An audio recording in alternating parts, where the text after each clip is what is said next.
Hey guys, what's up? This is John, aka Jin45764, for another edition of the Totally Testing Live. And it's Thursday, so it's NHL 16 day.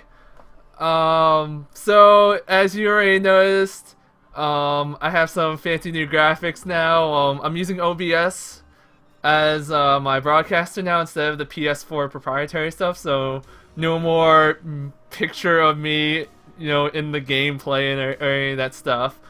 Just a little explanation of the graphics up top. Up there you can see it is the women's Japanese national team with Nana Fujimoto and others. They are gonna have the IIHF tournament for the women's side of things, like in about a couple of weeks, maybe even 2 weeks or something like that. I think it's the beginning of April, so it's coming soon. And then down there you have Adam Henrique in the white and Jacob Josephson at the left of the New Jersey Devils. And then in the middle you have some really simple shield art that I did in like 2 seconds. But yeah, enjoy all that. I guess it makes it look a lot nicer.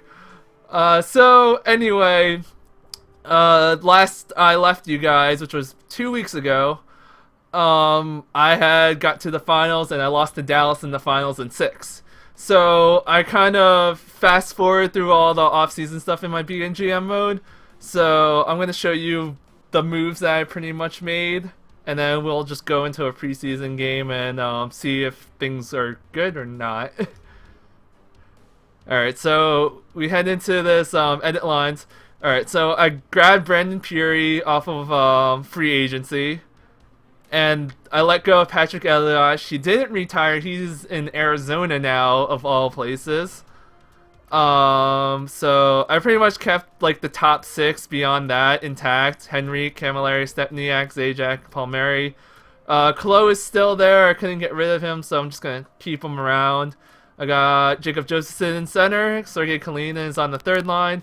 And then my 4th line is pretty much a wild card. I have Pavel Zacha, who I'm going to bring in, even though he's a 19-year-old, but I'm going to try to get his rating up as fast as possible. I got Zach Boychuk I grabbed off of free agency, who might not be the best in the world, but, for a 4th liner, it's not too bad. And then I grabbed Brayden Point from the Tampa Bay Lightning, who was shopping him. I just gave Tampa a couple of picks, and off I went.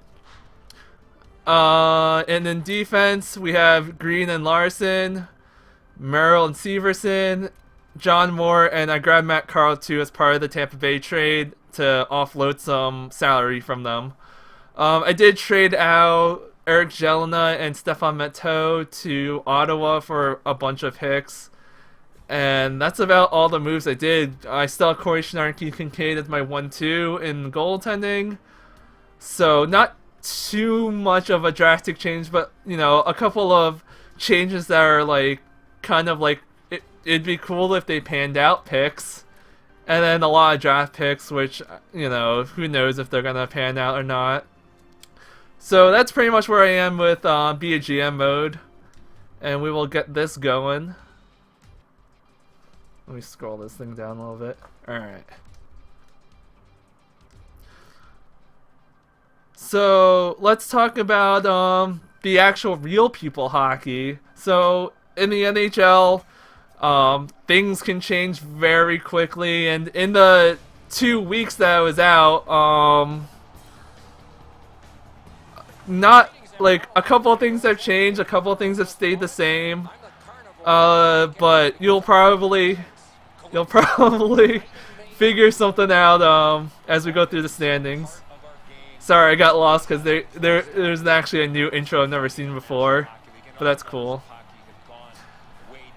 So in the Atlantic Division, you have Tampa Bay now in first place with 89. Florida is also in a tie for first with 89, but with games and tiebreakers and stuff, they are in number 2 seed. Boston took a little bit of a dip. I think they lost 4 in a row, and they are at 86 points. Over in the Metropolitan, Washington is still on top with 109 points, and they have guaranteed themselves the #1 spot in the Eastern Conference. And if you give them another week or two, I'm pretty sure they'll wrap up that President's Trophy banner. So look out for that. The Rangers are in second place with 92, and this is what I'm talking about. Pittsburgh is now in third place with 88 points. They are riding a 6-game winning streak coming into tonight as they play the New Jersey Devils, who pretty much have to go on their own little streak to stay alive in the playoff race. And right now that game is at 2-0 in the second.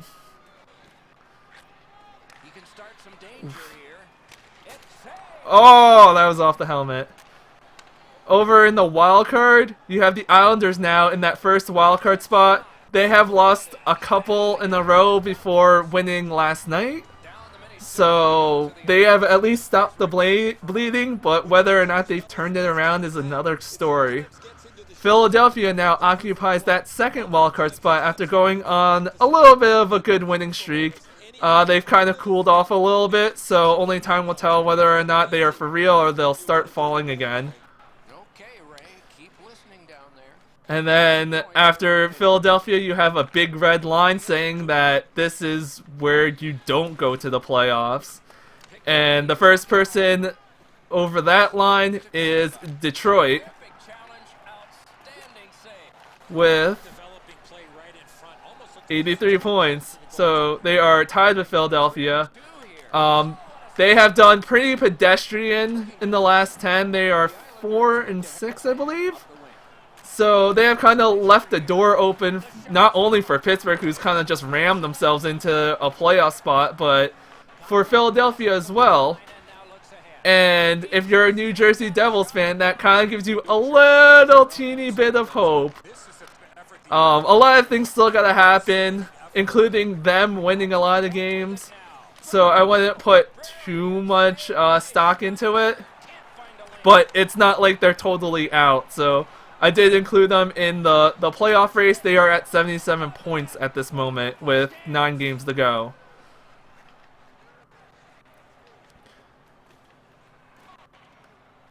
And I've been kind of like thinking about all the scenarios that like could happen for New Jersey to win, but really, if you want to really have hope, if you're a New Jersey Devils fan, you really want to have hope that there's some kind of playoff push here. Oh god, that was not the right pass I wanted to do. You kind of gotta hope that they beat Pittsburgh and they beat Washington, which is the next 2 games. Well, tonight and tomorrow. And that's a tall task for anyone, because first of all, Pittsburgh's on a 6-game winning streak. And second of all, it's the Washington Capitals. They're on like a whole entire NHL season streak right now.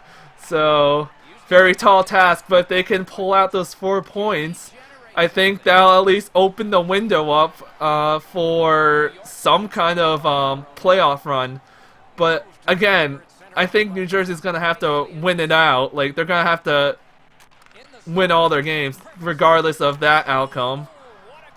A lot of predictors are saying that 93 points is going to be that golden number that punches your ticket into the playoffs. So if you go by that, New Jersey with 9 games left, that's 18 points. They're at 77, so I'll give them about 95 points.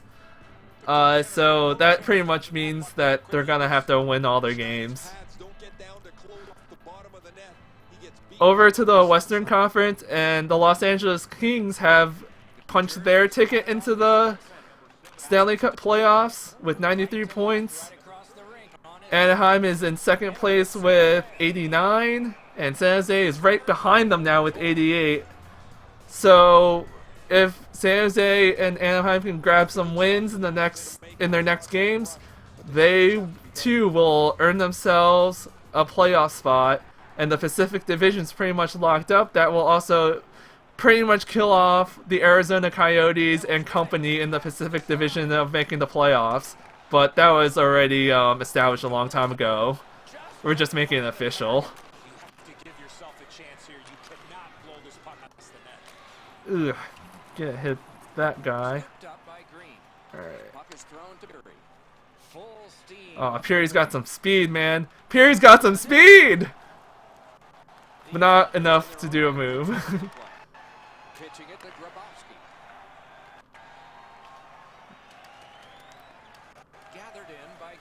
Alright, so over in the Central Division, things have gotten a little bit tighter. Ooh. You have Dallas in first place now with 97 points, and they have punched themselves a playoff berth. And then in second place now is St. Louis, who was pretty much behind for a good part of the season. But they have gotten themselves into a little bit of a streak. Ryan Clough, yeah. And they have put themselves in that second place with 95 points, and now Chicago's in third place with 91. In the wild card, Nashville has kind of distanced themselves from the other two teams. They're at 87 points.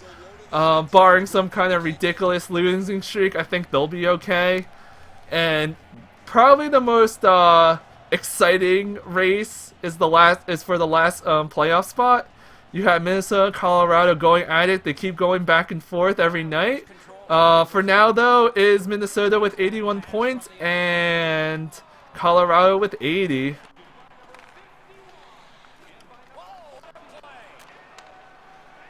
So, speaking about Minnesota, there wasn't a stream last week because I went to the Devils and the Minnesota Wild game. And I wasn't actually planning on going to any Devils games only because they weren't going to be that good, and you know, a lot of other people were busy, so like I couldn't really go with anybody. And you know, I know life happens and stuff, and it's okay. But the Devils had a Twitter contest. Pretty much it was just a trivia contest. I got it right, so I got free tickets to the game. So I had to go. Like, it was for free 99, you know.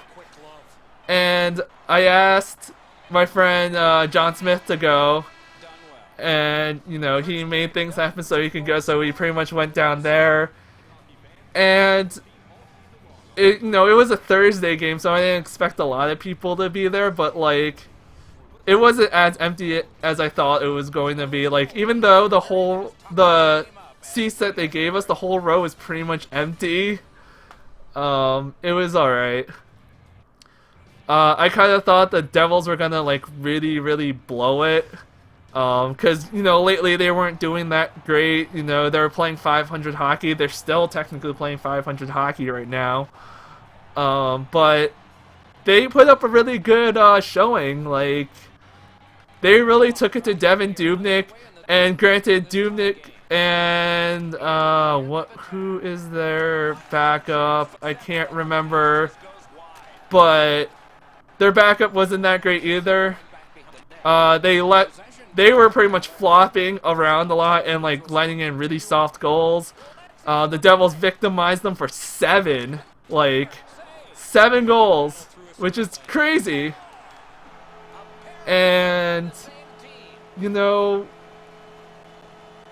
how can you like let in 7 goals? It's just ridiculous.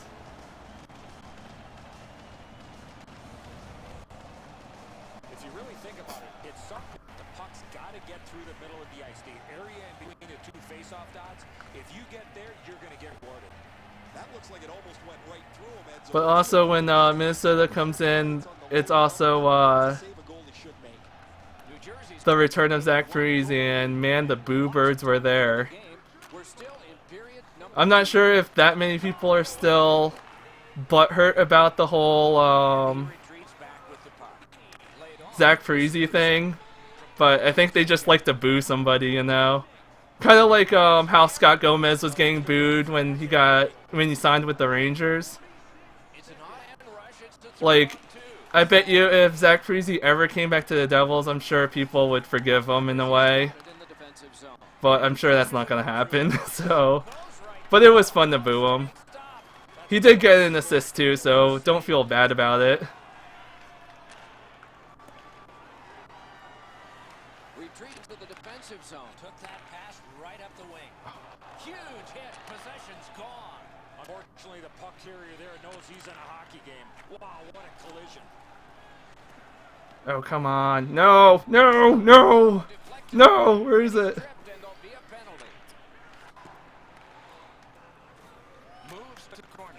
Alright, that's fine, that's fine, that's fine, that's fine. Let's see what they can do with it. New Jersey's got 2 on this one for tripping. Well, in desperation mode, all he was trying to do is sweep the puck away. So now that we've taken care of people in the playoff race, let's take a look at the Austin Matthews race, which is pretty much the reverse of the standings. So in first place is still Toronto with 63 points. And in second place is Edmonton, followed by Winnipeg, Vancouver, Columbus, Calgary, Buffalo, Arizona, Montreal, and Ottawa. It's getting a little bit tighter, so if someone does full out tank and lose the rest of their games, they could probably drop pretty far. Vancouver's on like a 4-game losing streak, so they fell to 4th worst in the league, which is good or bad depending on your point of view, I suppose. Columbus is doing better, they're now 5th worst. And like I said, like any John Tortorella team is going to compete, so they're not going to be the worst. Plus they played New Jersey a couple of times and got wins off of them, so there's that too.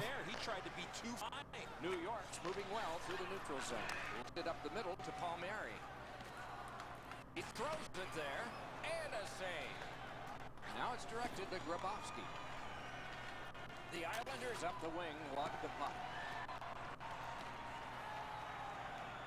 Trying to get something generated up the wing. Alright. Come on, man. Killed it off. No! Hold it. Yeah. He'll see a face-off right here. I don't know if he's going to make a save much easier than that one. He's in good position. It's a rather routine stop. So, the news has gotten out that, the arena in Las Vegas is pretty much done. It looks really nice, like, from the pictures that I've seen. The exterior is really windowy, I guess that's how they are with all these modern arenas now. The inside looks like an arena, the scoreboard looks pretty decent, not too gaudy, like maybe in Colorado or Dallas, yeah. Like the Dallas Cowboys, not the Dallas Stars. But, it looks pretty good. So there have been speculating that an expansion team is definitely going to be in Las Vegas, probably in the next year or two. The NHL was talking about how the earliest that they would be expansion would be in 2 years. So they've kind of started drafting out these rules for what's going to happen in the expansion draft. Pretty much, you're going to be able to protect a certain number of guys, and it depends on if they're defensemen or forwards or goaltenders. And then the rest are up for grabs for the expansion team. And then plus, I mean, they still haven't worked out things like no movement clauses or no trade clauses and stuff like that, so after they figure that out, I think I'll make a real opinion about it. But for now, I think it's pretty cool. Like, you know, the NHL hasn't seen an expansion in, what, 10 years? Maybe 15? I mean, I don't really count the Winnipeg Jets because they're just, that's more like a re-return, even though the franchise is technically different. More like a re-return. And I guess there's a little bit of speculation on that, there might be 2 expansion teams coming out, not just Las Vegas, maybe Quebec. But again, we'll see. I'm hoping that maybe Seattle will step up, but there hasn't been any rumblings in that corner in like a long time since maybe like over last summer. Come on! No.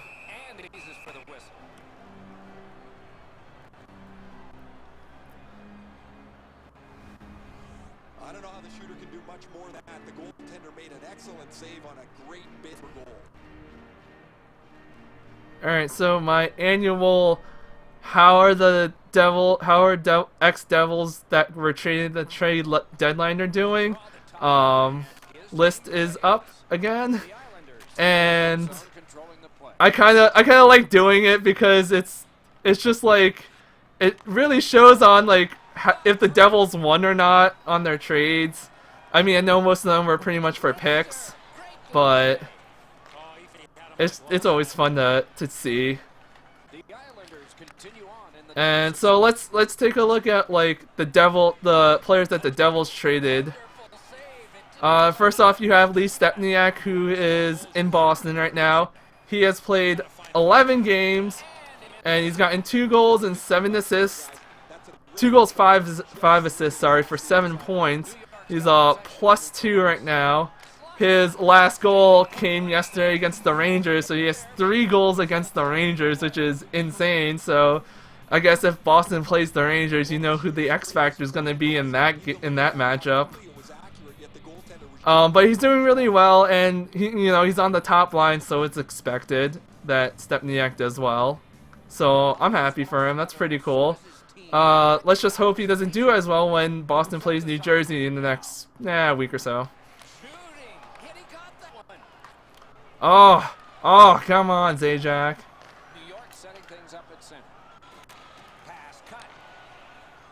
Next you have Stefan Matteau, who got traded to Montreal, and he's not doing too well. He's been scratched a couple of times, but he's gotten a decent sample size since the trade. He's played 9 games with Montreal. He's only gotten an assist, so he only has 1 point and is a -3. I don't know if you guys know about HF boards, but definitely type in HF boards in your Google search, and then look for the Montreal forum page, and then check the thread that says Stefan Matteau for Devontae Smith-Pelly thread, and just read it. It's very interesting and comical, I suppose. I mean, I can't believe that. I mean, I can believe why a lot of fans are not very pleased about Stefan Matteau's production, but a lot of the fans are also kind of saddened or glad that Devontae Smith-Pelly is gone, and I don't understand why. I mean, I know he didn't really produce well with Smith-Pelly, or he hasn't produced well with Montreal, sorry. I got like 2 audio things going on in my head, so it's just like crazy right now. But yeah, like Devontae Smith-Pelly didn't do well with Montreal, and they're just butthurt that he's doing so well now, and he wasn't producing with Montreal. And then the other half is butthurt because the coach and the GM are fucking bad at trading and stuff, and they feel like they just got ripped off, which is possible too. If you want a comparison, Devontae Smith-Pelly in 9 games with New Jersey, he has 7 goals. 7 goals. 3 assists for 10 points and is in a +3.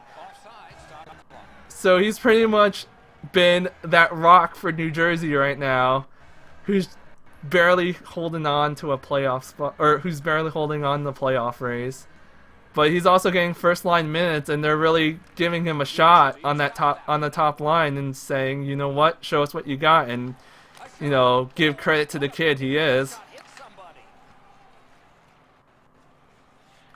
Nice fake, shakes loose, thrown to the slot. Get out of here with that. So the last trade that we can talk about is the Eric Jelena one. Eric Jelena right now for Colorado has been scratched a lot. He's only played 6 games since the trade and has 1 measly assist to his credit. He is a +2. Actually, he's got 0. What am I saying?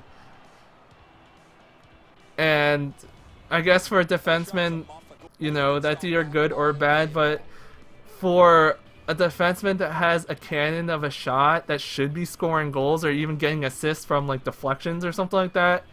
Not good. Oh. Also getting scratched a lot, not a good sign either.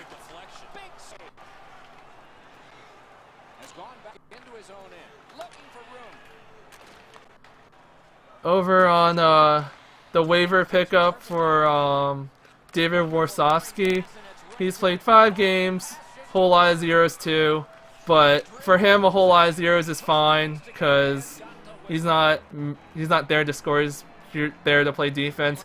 He is on -1 though, but if you want to do the whole plus minus leniency curve, that's really nothing. So it's okay. I do like New Jersey's recent call-ups from Albany. Woltek Mulzik, great defenseman, plus 23 in Albany, doing pretty well with the big guys. And I just blew that one. Just let's check this replay out. Upstairs, it looks like. It's alright.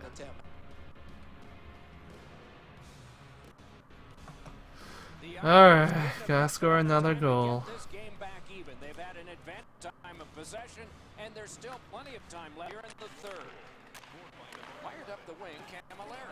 So, I didn't get a chance to talk about the Isabel Cup in the NWHL too much, and there's that goal. But let me just go through it really quickly, just, you know, just in case you guys missed it or whatever. It was Boston and Buffalo for the last series. Boston swept Buffalo 2-0, but the first game was really close. It was really close. It went into overtime, and then it came down to a penalty shot from Hillary Knight, and she deposited it home and gave the Boston Pride the win in Game 1. That pretty much sealed it for them. Buffalo wasn't even close to being in the game in Game 2. They lost 3-1 in Game 2, and that was pretty much it.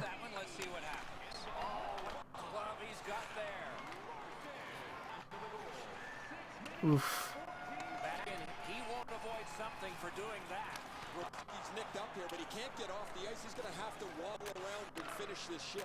Uh-oh, I hurt somebody. Oh!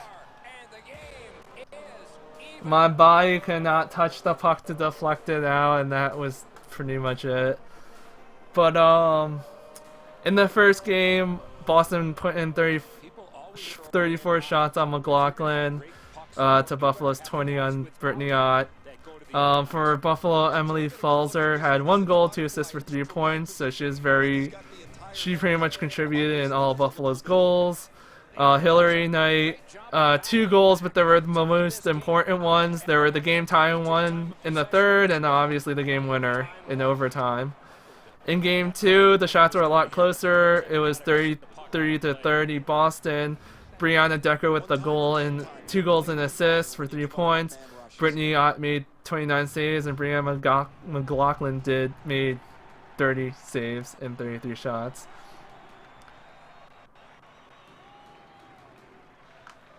And oh, off the helmet. And if you noticed, the names that I said for Boston, Hillary Knight, Brianna Decker, the names that you should hear, if you know Boston's gonna get a win. If those 2 names are all over the score sheet, it's pretty much over. That one fired down. The defense will win the race, and icing is called.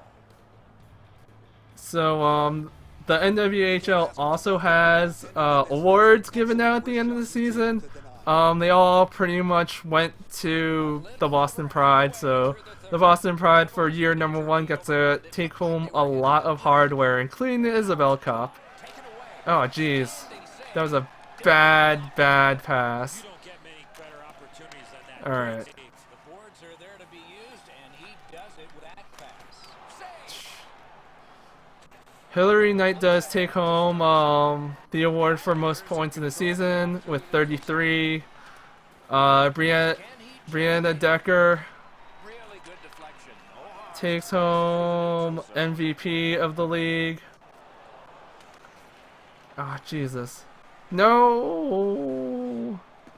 Picks it up in his She scored 29 points in the season, put in 9 crucial ones in the playoffs. can't get it on net. Dana Lang takes home the Perseverance Award and Founders Award. Oh, goddamn. Come on. Brittany Ott takes home the Best Goaltender Award. She had a 194 goals against average, which is pretty sick in any league, to be honest. He takes that point. Yeah. Wide. That's the type of opportunity you want late in the game. Tied. Shoots. Oh. Save that didn't look like he had No. anything to shoot at, and he made Picked you out. You talk about cutting down the Here angle. comes Kalinin. Perfectly Oh. the goaltender. Oh, and it's a penalty coming. No, come on. Oh. Important time. Well, at least I get a power play. Penalty call. Let's see if I missed anything. Become important. Best defenseman went to Gigi Marvin. 14 points in the regular season, 7 points in the postseason. Pretty good. He forced the back checker to reach in And I guess that's take it. him off Yeah. his feet. Hey, Ray, what's going on now? They did tease an expansion for the NWHL. Speaking about expansions, it looks like 2 Canadian teams will join them next season, and I'm just curious if it's maybe a little defection going from the CWHL, New York's in control. but only time will tell on whether or not that's it or if it's just 2 new teams altogether. Up the left side to Enrique.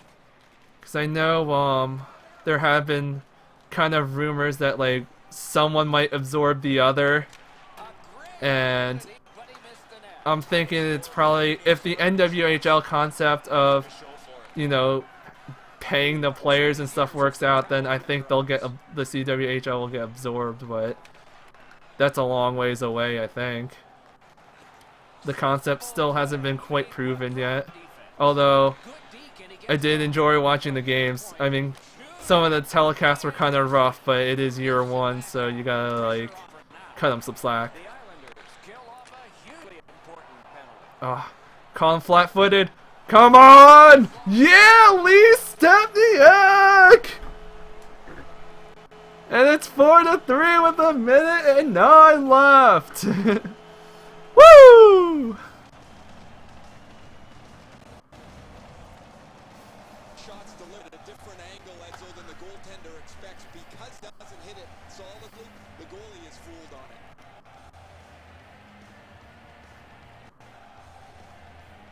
The Devils up a 1-goal lead here in the third period. Do they go for 2, or do they just try to protect this? That's option 2. I'm playing prevent defense until they pull that net, and then just go for the empty net. Fuck that. Puck is thrown too close. Prevent defense, man. 1 minute left. We are in the 60th minute out of Come on. 60. New Jersey Come on. controlling the play within their ice. Oh, And decides to play it the other way. Carried through center ice. Oh, His defense end to get it. New Jersey come on! Jacob Jofferson! Double fake! Score! Woo!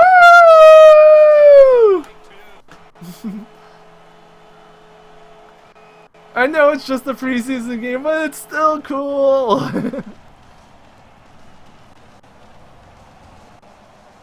Look at this, not 1 fake, but 2 fakes! He scored on the forehand. And a little stick work, and then it goes in. He was able to get the puck around his foot and deposit it in the cage.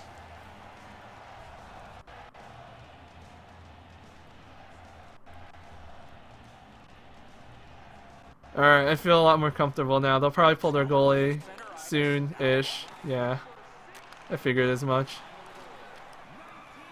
New Jersey's continuing on in their own end. Oh, that's gonna be icing. Puck fired Nope. down. decision made. Defenders first. Icing.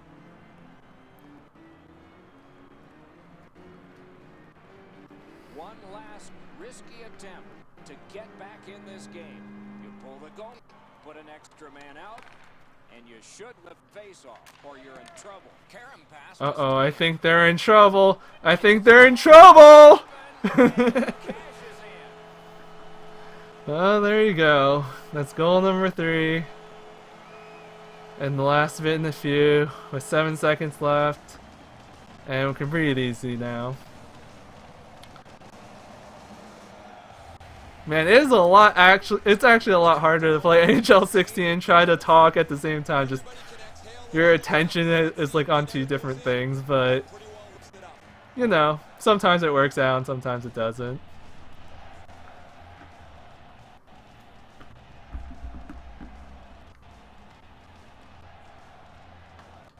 The Islanders control from the neutral zone. He's got that pass at the point. Oh, one more save for Schneid, and that is it. So after a loss, I come back with a win, and everything's all good.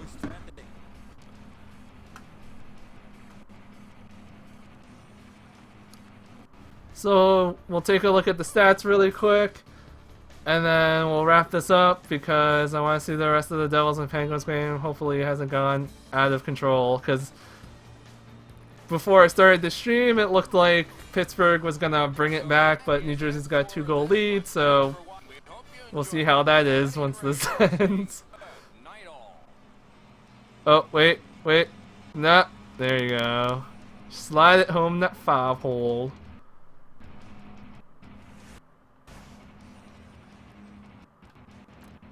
Alright, let's check the stats really quick. Shots overwhelming on my favor. The passing percentage isn't that bad. I mean, the computer usually does do around 70 or more. I usually only do like 50 or less, so not bad. And then your 3 stars are Lee Stepniak with 2 goals and a hit, Adam Henrique with a goal and 2 assists, and Andy Green with 2 assists and 1 hit. Alright guys, that is all for today. Thank you guys for watching as always. I'm always here every Thursday for NHL 16, at least until the season's over, and then we'll figure things out. And I also have weekend streams every once in a while, so if you want to get, you know, caught up and do all that stuff, then definitely check out my channel, because there's a lot on-demand stuff on there. And then if you like the stuff, hit that subscribe button, or even just a like, you know, anything is always good. And you know, alright, I'm John, aka Jin4576 for Totally Testing, and I will catch you guys later. Peace.